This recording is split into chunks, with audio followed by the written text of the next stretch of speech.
I wasn't hearing you. Yeah. Okay, we're on the air. Yes. And I wanted to say hello to everyone and Happy New Year. Welcome to our first program of 2023. And today our program is Divining Chaos, the Autobiography of an Idea. But I'm going to start the show a little differently than I usually do and bring on my guest before I introduce the show and her bio. Hello, Dr. Rahmani. Are you there? I am here. Hi, Jill. Hi, yay. I wanted to bring you on early because I wanted to talk about weather. How's the weather in Maine? Good. I want to talk about weather, too. I know. Well, You've just had some, right? Oh, we've had more than we could stand. And that's one reason is we're at 3 different locations. You're in Maine. Eliza, my fabulous program engineer, is in Santa Cruz, California. I'm in Carmel, California, about 45 miles south of that. So we're doing this radio show with technology, putting it all together. And if we lose you, for some reason, Eliza will call you. You lose me, I'll call back. And if we lose the station, Dr. Rahmani, we have to wait for the generator to kick on. But then we'll make all our phone I can calls. live with that. We have generators here, too. I'm on an island.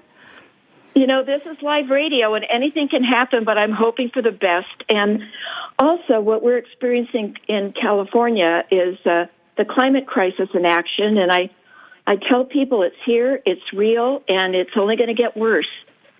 Yeah, on that happy note, let me introduce the topic. In her new autobiography, groundbreaking and acclaimed artist Dr. Aviva Rahmani shares her evolution as a woman, an artist, an ecofeminist, and a fearless defender of the natural world. In the world of ecoart, a genre which combines art techniques, political activism, and scientific insight to create pieces that speak directly to our current ecological threat.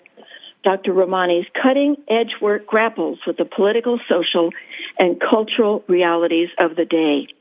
We have big things to do.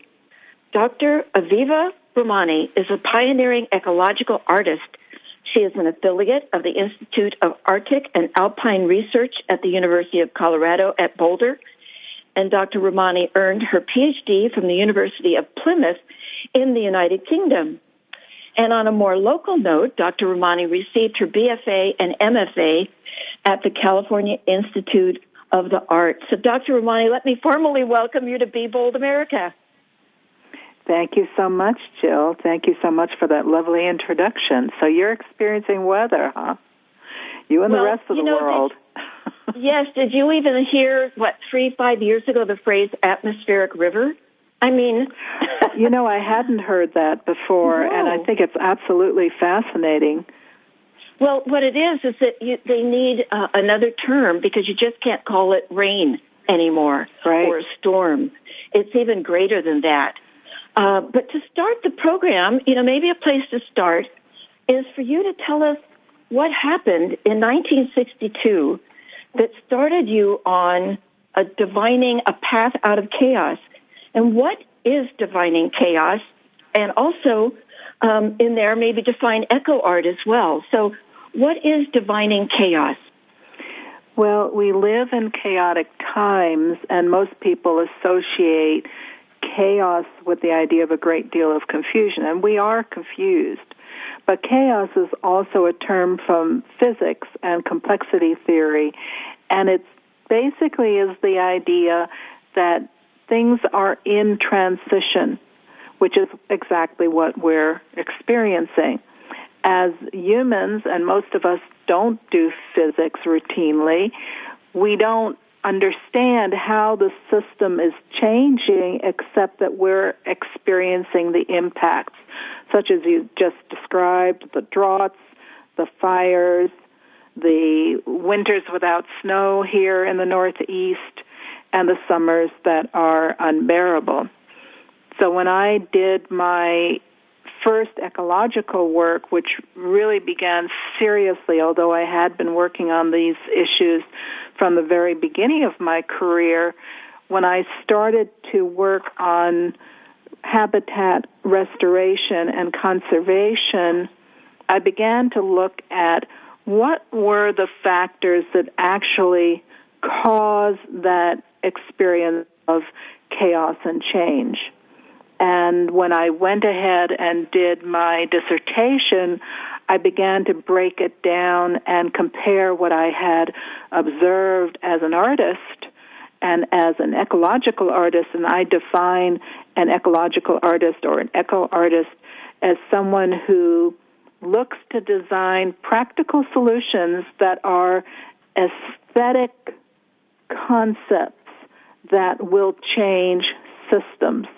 At that point in my dissertation, I began to learn a great deal about physics, and I began to understand how, in fact, change occurs. And the theoretical work that I did then allowed me to define a set of rules that will determine how change occurs.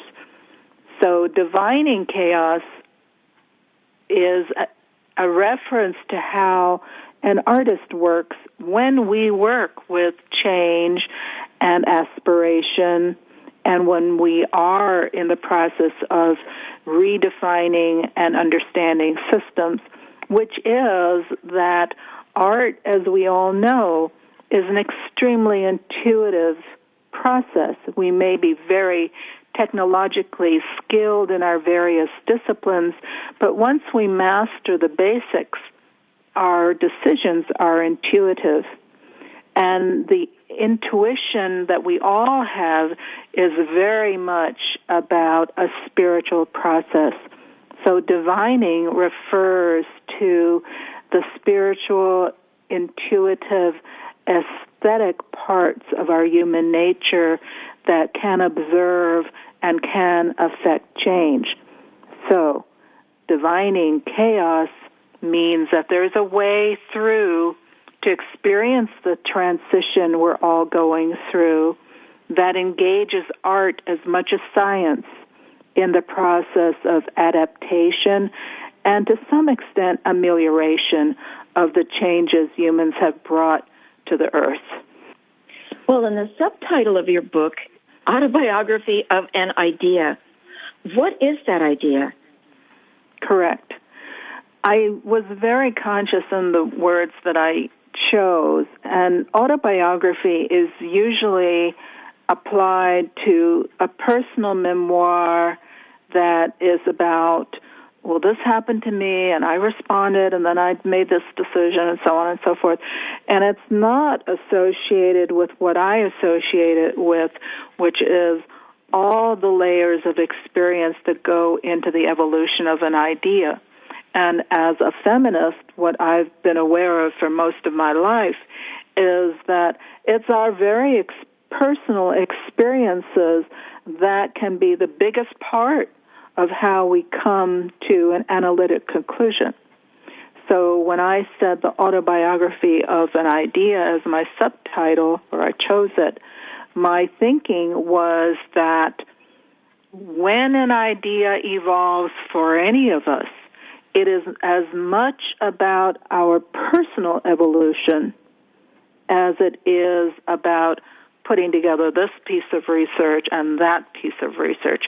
It's all research. The research we do into ourselves is applicable to the intellectual process we go through as we try to understand and define what we're experiencing.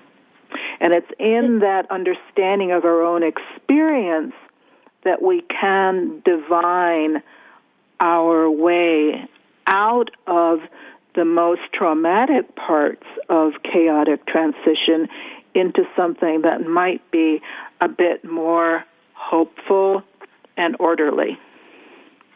Well, you mentioned personal evolution. Can you expand on that some more, maybe as it relates to the chaotic transition? Yeah, everybody's talking about Prince Harry's autobiography. Oh, right. And one of the things that's really interesting about that book is that he's really dismantling the mythology around the British monarchy. And it's the mythologies around totalitarian and colonial systems that allow them to perpetuate themselves and to perpetuate a system that I would reference as patriarchal. The problem with patriarchal systems is that it privileges a very few number of people and demographically very narrow, in this case, white, cis, male. What Prince Harry did was he said, hey, the whole thing has clay feet. If the British monarchy would fall as an institution, and I'm not advocating that it should fall, we might begin to look at what is the system itself. The British Empire has been responsible for tremendous colonial insults to other people and to the environment, and it continues to be. It works with Canadian fossil fuel systems to destroy tribal lands, for example, in order to get shale oil. These are all systems that have to be questioned. And I know you asked me at the end of the program to define some of the things that we can do to change the systems that are causing stop-starts. Yeah. That are causing these tremendous impacts. The very first thing we can do is start questioning what hasn't been questioned before. And that doesn't mean that you entirely dismantle the authority of knowledge or systems that work, but it does mean that you ask for transparency. For example, what is the story behind the British monarchy? And that's the aspect of his memoir that I think is actually quite interesting. Not because he intended to do it, but simply because he did it. And the idea of that kind of transparency is something that comes directly out of feminism. Feminism began to talk about ideas like rape and domestic violence, which are very intrinsic to patriarchal systems and even to totalitarianism. And now that idea of transparency, with the help of Oprah Winfrey and many other people, has infiltrated the whole culture. So there's a certain expectation that we have a right to know what's going on. And when you ask a question, that's precisely what you're setting in motion. You're beginning to ask, is this really okay? For example, air flight represents about 14% of all carbon emissions. It's thought that by 2050, it would represent a quarter of all emissions. That's a problem, and it's a problem that we have to solve. But we can't solve the problem until we start asking the questions. And that's a lot of what art does. It presents things from a point of view where you're almost required to ask the question, what is it that I'm looking at? What is it that I'm experiencing? How is it different than what I assumed about my experience? Well, after the break, I wanted to ask you about your trigger point theory. You are listening to Be Bold America on KSQD 90.7 FM. Many voices, one station. Listen globally online from the KSQD.org website. Our topic today is Divining Chaos, the Autobiography of an Idea. And we're speaking with Dr. Aviva Rahmani, who is a pioneering ecological artist and an affiliate of the Institute of Arctic and Alpine Research at the University of Colorado at Boulder, and is the author of Divining Chaos. To learn more about her, visit her website at avivarahmani.com. That's AVIVA, Rahmani.com. I'm your host, Jill Cody. Join KSQD this evening at 6 p.m. for Reflections on Buddhism, a monthly conversation on bringing spiritual truths into everyday life. This month's guest is Joey Weber, author of Why Mindfulness is Not Enough, Unlocking Compassion and Equanimity. Mindfulness meditation has become popular, now taught in places as diverse as prisons and corporate boardrooms. It's defined as awareness that arises through paying attention on purpose in the present moment, non-judgmentally. Popular mindfulness programs emphasize training one's attention rather than being non-judgmental. Dr. Weber takes us into the meaning of equanimity, what it can bring to our lives, and how it can inspire our own compassionate action. That's this evening from 6 to 7 p.m. on 90.7 FM, K-Squid, Many Voices, One Station. We're back. Would you like a friend to hear Dr. Aviva Rahmani's interview? Be Bold America is available as a podcast. Subscribe for free from any podcast platform. Now, Dr. Rahmani, what is your trigger point theory? Thank you for asking, and of course, thank you so much for putting me on your program. Trigger point theory. It's our honor. Well, trigger point theory is built on chaos theory and complexity theory, and it's the very familiar term of butterfly impact, that there's something very small that in a cascade of events can create major impacts on any system. So trigger point theory is the idea that we could identify a set of rules by which we can look at any system to understand it better, and when we apply those rules, we can begin to understand how things will probably change. And my particular part of that approach is that art can find those trigger points, the point where the butterfly effect starts. So some of the rules are that the paradox of the urgency that we feel now is that at the same time we have the opportunity, the time to change. Another rule is that layering all different kinds of information, and this is where diversity comes in. All different groups of people and animals have different kinds of information, and if we put them all together, it will test our perception. Another is that play will teach. This is an old idea in education, that the more joyfully, the more playfully you approach any problem that you might be curious about, the more you engage a theme of play in the process of curiosity, the more you will actually learn from the experience.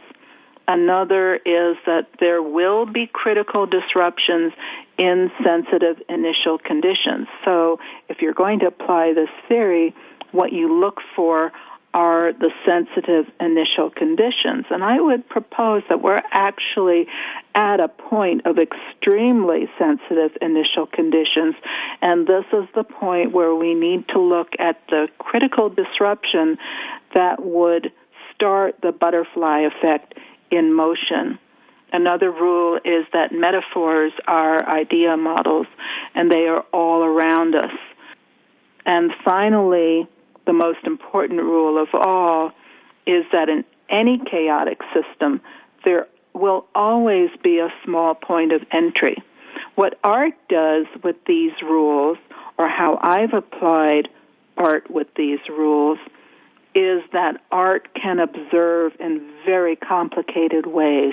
And out of that observation, that's where we will find the small point of entry into these chaotic systems.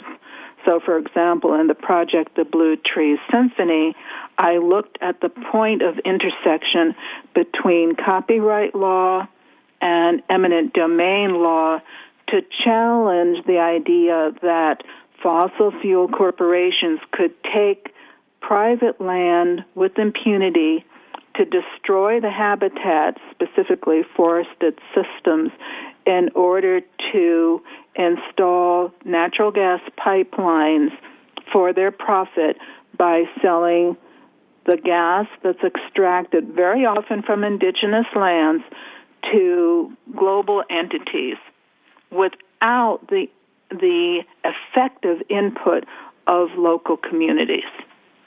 So we took that theory to court in a mock trial at the Cardozo School of Law, and we did win an injunction in 2018.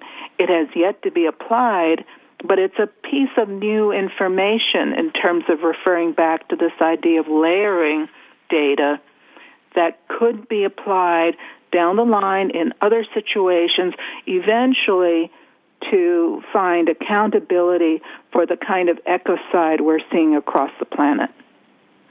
Well, you and Tim White, and please tell us who he is, produced a film called Trigger Points, Tipping Points. How did that come about, and was what you just related the exactly. points of that movie or the messages of that movie? Can people see that film somewhere? Yeah, it's online. And I think there might be a link on my website. I'm honestly not sure. I'll have to double-check that with my webmaster. But if you look up Trigger Points, Tipping Points on Vimeo, you can find it. Jim White is a really brilliant paleoecologist who is the former dean at the University of Colorado in Boulder, and now I think he's at University of South Carolina or North Carolina. Honestly, I'm not sure which. He just took a new job. And he was the founding director of the Institute for Arctic and Alpine Research, where I'm an affiliate. And we've worked together since 2007 when we were invited to create a collaboration for a show called Weather Report that Lucy Lepard had curated for the Boulder Museum of Contemporary Art. In the film that you're referencing, we took a look at 3 different points across the globe where we knew there was some sort of demographic conflict. And we looked at the relationship between Gulf zones globally, conflict zones, and climate change. So the 3 places we looked at were Bangladesh, Sudan at that time, and New Orleans.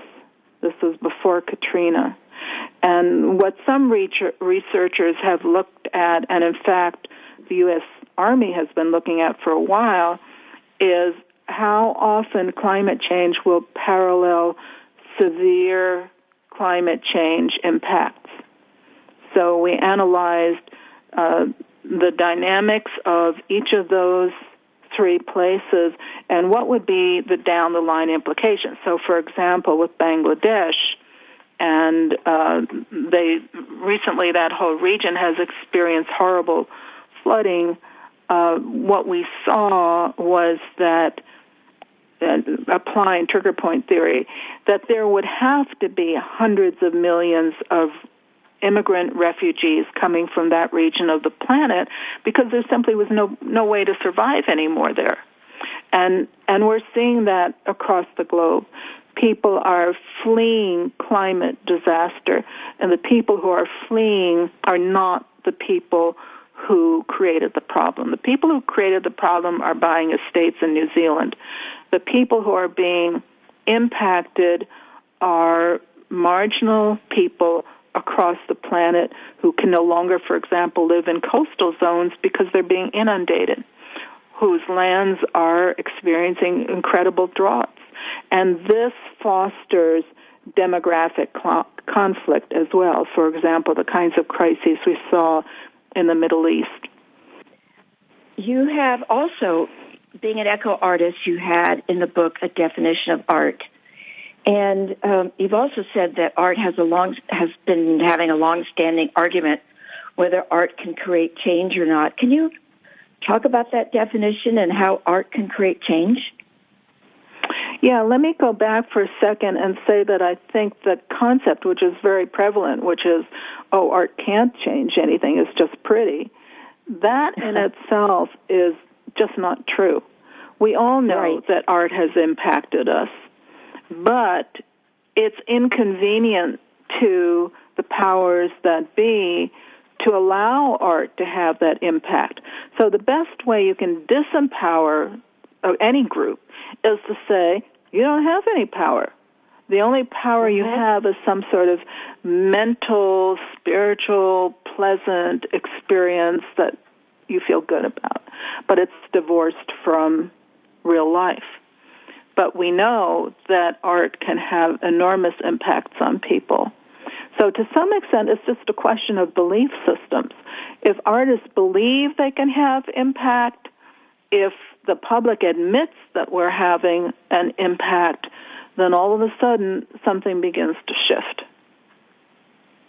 Well, you talk and sometimes it really is just because we're representing something that people have known, but they couldn't quite put it into words or formulate it in their minds. Once you see something, it's making the invisible visible. All of a sudden, your world can change. Well, you talk about art being a catalyst for political change. Can you expand on that some more? Yeah. So, for example, in the Blue Tree Symphony, I created a series of installations in 1/3 mile increments, which I called measures in a musical score. And then, as I said, those were copyrighted. So theoretically, that meant they had protection. That meant that the corporations could not take the land by eminent domain because it would destroy the earth, or destroy the trees that are part of the earth. When that was established as an actual injunction based on the standing of the art, it posited the idea that land and nature and art could have a relationship worthy of protection from profiteering. If that's true, it challenges the very idea of why we have eminent domain law at all. Eminent domain law theoretically is for the public good. It's the idea that we take this land from a private individual and it's going to help a larger community. But that's not how it's often being used in this country, or other countries for that matter. Land is being taken for the private profit of a few corporate people who will live very well in New Zealand, not even for the workers, for the most part, in that corporation. And in the meantime, they destroy the land. They destroy the kind of habitat contiguity that might mitigate climate change. So if that's true, the basis of any public policy is the interpretation of law. If the legal theory is correct, then it challenges the notion that corporations can do whatever they please because they say it's for the public good. The corporations in this case were saying natural gas is for the public good. Well, to some extent it is, but only because we haven't really put the money into alternative energy systems that we need to, and it only works because the fossil fuel corporations are subsidized by the government. Yeah, so some people get some natural gas. Is that the most efficient solution to the kinds of energy crises we face? I don't think so, and a lot of other people don't think so either. So once you get this idea into the public imagination that, hey, there's something about the judicial system that's broken and needs to be fixed, and that the status quo does not have to be that all amenities go to a few privileged people, that we have to consider what really is public good, what really is the common good in a judicial system, then we have to start changing policy. And the way you start changing policy is not just by asking questions, but by demanding answers. Well, this is a good time for our next break. You're listening to Be Bold America on KSQD 90.7 FM. Many voices, one station. Listen globally online from the KSQD.org website. Would you like to be added to our news group and get advance notice of our upcoming interviews? If so, please text Be Bold America at 22828. Text Be Bold America at 22828. And if you've signed up already, we're tickled pink. We love to see new names on our list. We will be right back with our bold guest, Dr. Aviva Rahmani, author of Divining Chaos, the Autobiography of an Idea, right after Jim Hightower's commentary titled, Is Your Lush Green Lawn Killing Mother Nature? Sometimes little things can be a big deal. For example, in considering ways to help protect Mother Earth from global environmental rampages by us humans, look out your window. In many cities and most suburbs, chances are you're looking at a lawn, a grass-carpeted yard that looks almost the same as the one next door, the one next to it, etc. Some see a lush expanse of green grass as the ultimate in landscaping beauty, and some even consider a well-manicured lawn to be a measure of one's moral character. Beauty and piety aside, though, the spread and intensification of lawn culture has become an environmental extravagance that is already unsustainable in whole sections of our country, and it adds up to a steadily increasing burden on Earth's essential resources. Grass itself is natural, but keeping it alive across thousands of square miles is not, for it requires a deluge of chemicals and endless rivers of water applied again and again, yard after yard, trying to keep those plots green. And, oh, the irony, their green includes eliminating bees, butterflies, and, well, nature. One statistic tells the tale. Americans use more than 10 times more poison per acre on lawns than America's farmers use on their crops. Just glance around you and you'll see the grass lawn imperative at work throughout your community. It surrounds local schools, greens up corporate complexes, spreads across college campuses, forms miles of golf courses, etc. This is Jim Hightower saying, this is not a diatribe against grassy plots, which can be natural joys. But let's get real, get creative, and get in touch with the full balance and beauty of nature. You can promote ground cover sanity right where you live with native plants, xeriscaping, organic methods, rain gardens, and rewilding your yard with things like prairie grass. For help, go to rewild.org. The Hightower Radio Lowdown is brought to you by the Lowdown Happy Hour, live streamed from the Chat and Chew Cafe. Details at hightowerlowdown.org. We're back, and our topic is Divining Chaos, the Autobiography of an Idea. And we're speaking with our bold and impressive guest, Dr. Aviva Rahmani. Dr. Rahmani, after listening to Jim Hightower's commentary there, asking if green lawns were killing Mother Nature. Good. I was wondering if you had thoughts. I loved it. That you wanted. I loved it. Go ahead. Oh, did you have any extra thoughts on that? On what he said? Well, just that he's right on the money. There are a lot of ways that we can be part of changing the status quo so that we get to a place that's actually sustainable and has some resilience and allows us to adapt to the major catastrophic changes we're all experiencing. And some of them are really, really simple.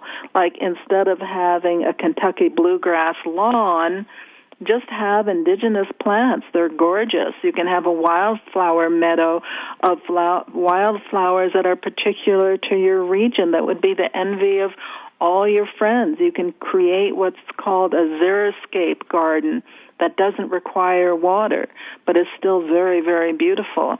And that can account for a tremendous amount of reduction in carbon emissions. There are a lot of things that we can do for carbon emissions, and some of them don't even require us to do very much. Just allow the wolves to continue to predate on deer. That's a really important part of conservation. Allow the beavers to come back and recreate the kinds of water systems that were here before colonization. There are so many things that can be done not only with wolves and beavers, but butterflies and bees. And if you just convert your Kentucky bluegrass lawn into an indigenous wildflower landscape, you'll help that happen. So I thought he was perfectly on the money. I was just going to say that your lawn, once it's converted, can be a trigger point for regional change. And it could inspire your neighbors as well. Well, I do have to say in California, because we've been struggling with water for so long, I want to make sure I say long, that we don't see many lawns anymore. Now, to just That's wonderful, but hopefully your program is reaching out to the whole country, and there's a whole country that could learn from you. Yes. Right. Just changing the subject for a second, there was one very powerful sentence that I read in your book that you said, "Isn't cruelty at the heart of ecocide?" I'd really like you to expand on that. What is ecocide and cruelty being the heart of it? Okay, well, ecocide is an extrapolation from the idea of genocide. It's the idea that we murder entire ecological systems just as we murder people. To murder anything or anybody is to inure yourself to the suffering of others. You can't kill anything with impunity. Even in factory farming, for example, where we have vast numbers of animals experiencing horrible misery, even if we say, oh, I must have beef every night, I must have my steak, what we're doing to the planet is increasing the methane emissions, which increases the carbon footprint that we each have. So just by becoming more vegetarian in our diet, we can change everything. And excuse me, I forgot the question.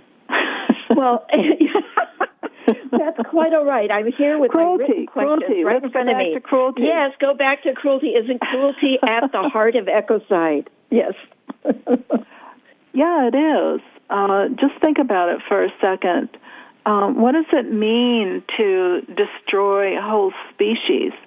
What does it mean to be inured to the suffering of people who are fleeing their own countries because we have made their countries uninhabitable? There's a lot of discussion about Colorado River water, but what about the fact that we cut off the Colorado River before it got to Mexico, making it much harder to sustain agriculture in Mexico? So first we push out all the indigenous people back down to Mexico, then we cut off their water, then they can't farm, they can't sustain themselves, then, they come back across the border. Who knew? And that's cruel. To take something from somebody else so that they cannot survive, and then to castigate them and abuse them because they've become desperate because of our behavior, that's cruel. And when we not only castigate and abuse them, but deny them the capacity to survive, to come back to what were their lands that we stole, that is cruel. When we don't allow the beavers, the wolves, the bison to come back and repopulate and rehabilitate the lands that require conservation so desperately, we're not just being cruel to that species. We're being cruel to ourselves, because the deer, if they're not allowed to be contained by wolves, will destroy every sapling in sight and there won't be any forest. The beavers will allow us to manage the waterway systems. The bison will allow the prairies to come back, and all this will regenerate passively the environment that we have devastated with our ecocide. And the problem with ecocide is that it was defined by Arthur Galloway, but it has continued with impunity because there is no application of the law. Everybody agreed, yeah, it's a good idea, it's a real thing, it's a law, we have to do something about it, but nobody did anything about it. And so the corporations that have continued to create ecocide across the planet have continued. Why shouldn't they? Nobody's stopping them. And that's cruel. Well, you wrote in the chapter 2 that cruelty, and as you're identifying, cruelty comes in many flavors. Another powerful sentence I thought was, our minds can be cruelly raped without ever engaging our body. And that acquiescence to cruelty is a kind of rape. I thought that was a very profound thought. Can you talk a little more about that? Yeah, I don't even remember writing it. But it's true. It's very profound, Dr. Rahmani. It's true. I think that when you learn to be helpless, not just about the cruelty you see around you and inflicted on other people, but the cruelty you impose upon yourself by forcing oneself to adapt to an impossible system, you are raping yourself. You are creating eco-suicide. You are living in a state of cruelty. I think that's essentially what I meant by that phrase. Well, if we can't liberate ourselves from that experience of cruelty, we will inevitably perpetuate it and proliferate it. There's a wonderful quote from a sociologist that I always think about that I heard back in the 80s, which was, if you don't feel your own pain, it's incredible how much pain you can inflict on others. That is so true on so many ways, on so many people. I think that when we don't really take a good look at how an intractable and unfair system is destroying each one of us personally, not only will we inevitably continue to live in that cruel system, but we will perpetuate it and impose it on many other people and many other species. Not necessarily directly, but certainly indirectly. If you're just joining us, we're speaking with Dr. Aviva Rahmani, author of Divining Chaos, the Autobiography of an Idea, and is a pioneering ecological artist and affiliate with the Institute of Arctic and Alpine Research at the University of Colorado at Boulder. I'm your host, Jill Cody. We have storm information as of 3:15 p.m. Sunday, January 15th. KSQD's Tony Rusomano tells us we'll have rain on and off with gusty winds through Monday night, then sunny on Tuesday. A flood watch continues in effect for Santa Cruz and Monterey counties through Monday evening. Saturated soils are not able to absorb more excessive rain.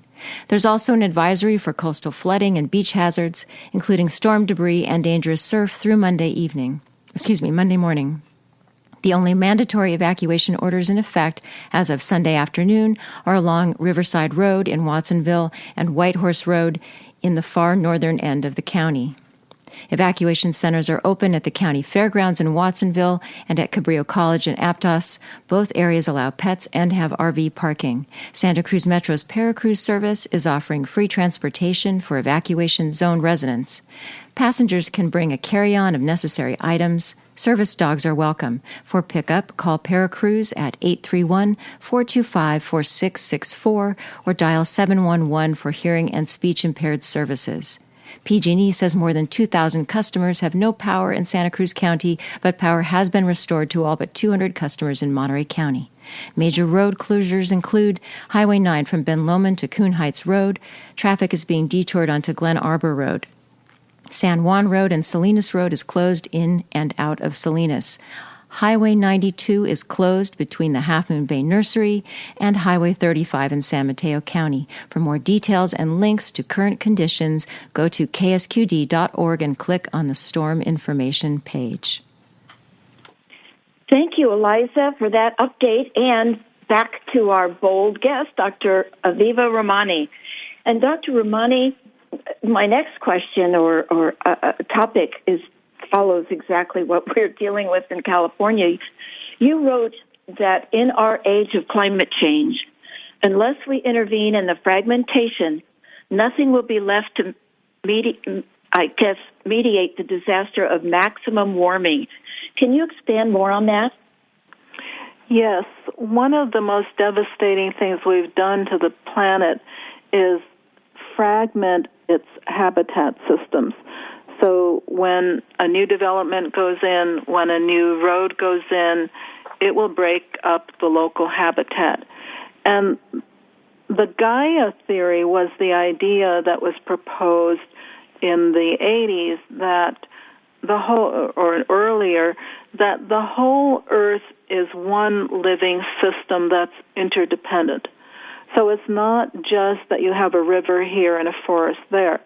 It's all the constituent elements between the river and the forest, which are called ecotones. So as you go further out from the water and closer to the forest, you have a set of systems that allow the water to be taken up without the kinds of flooding you're talking about right now in California.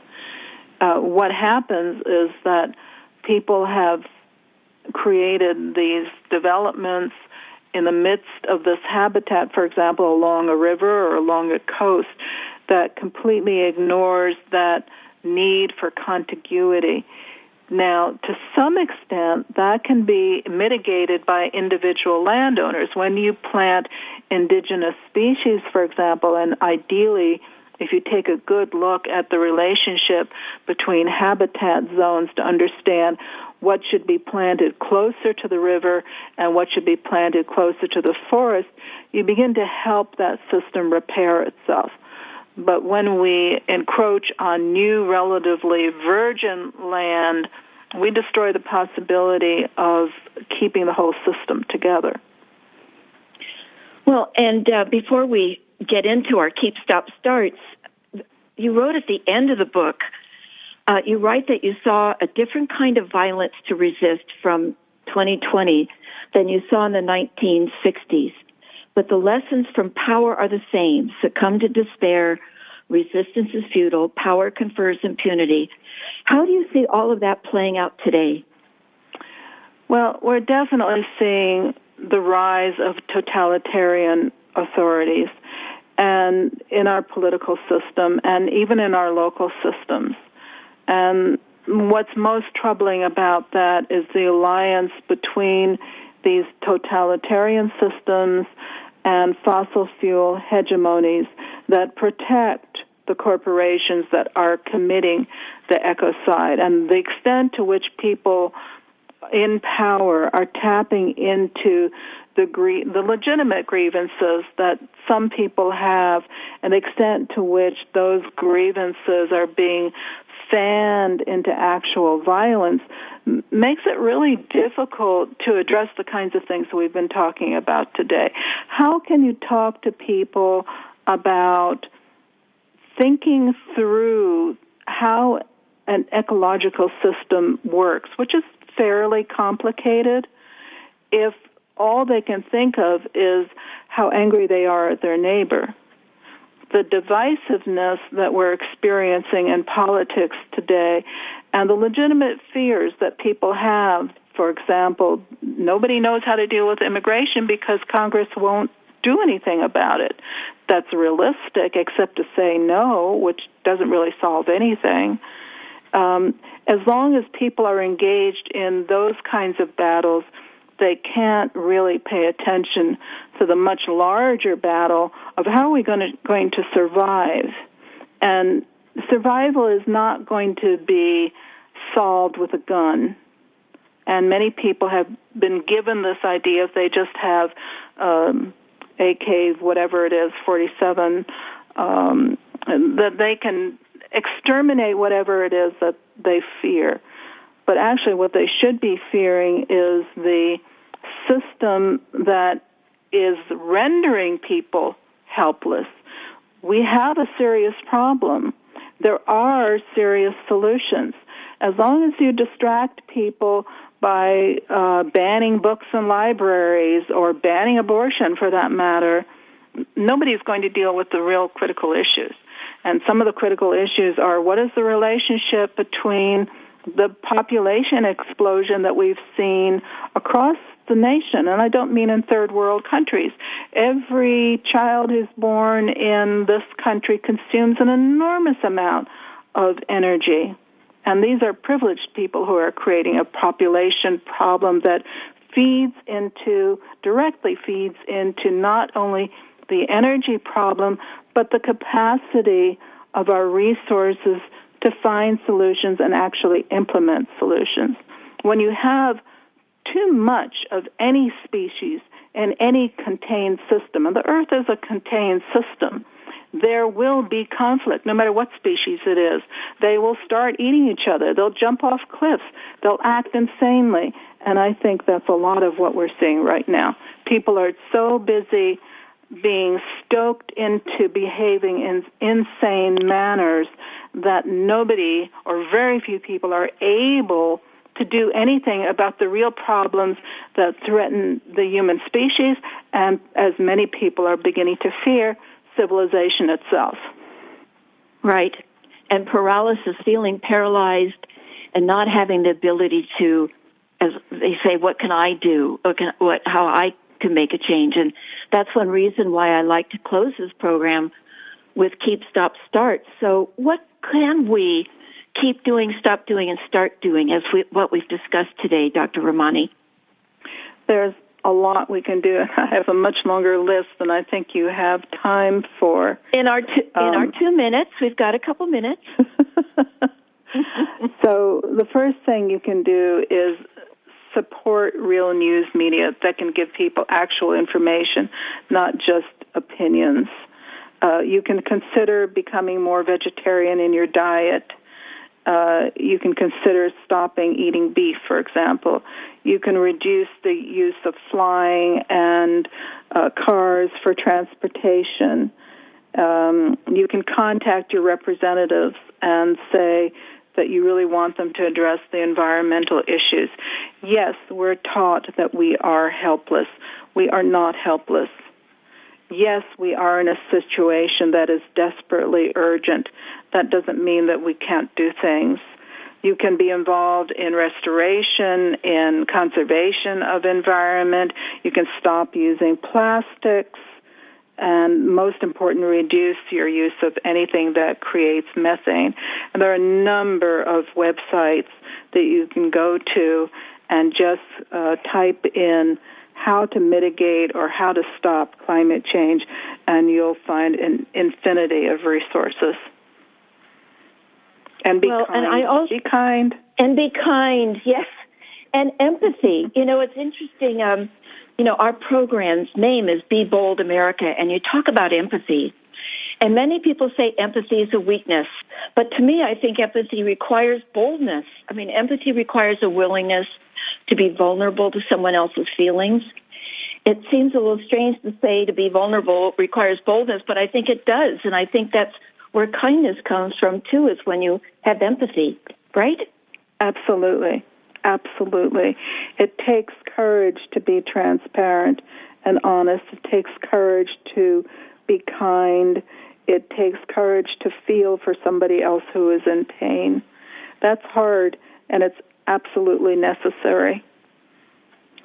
Well, Dr. Rahmani, it has been lovely to spend some time with you today on air. And also, I'm so grateful we didn't lose our electricity in any of our 3 locations. Yes.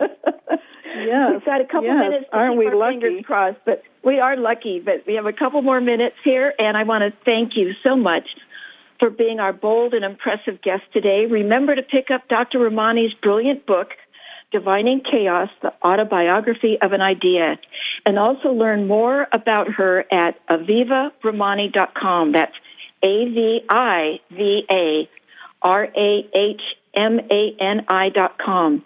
And to remind you of her film, we're hoping there's a link on trigger points and tipping points on her website. Thank you so much, Dr. Rahmani.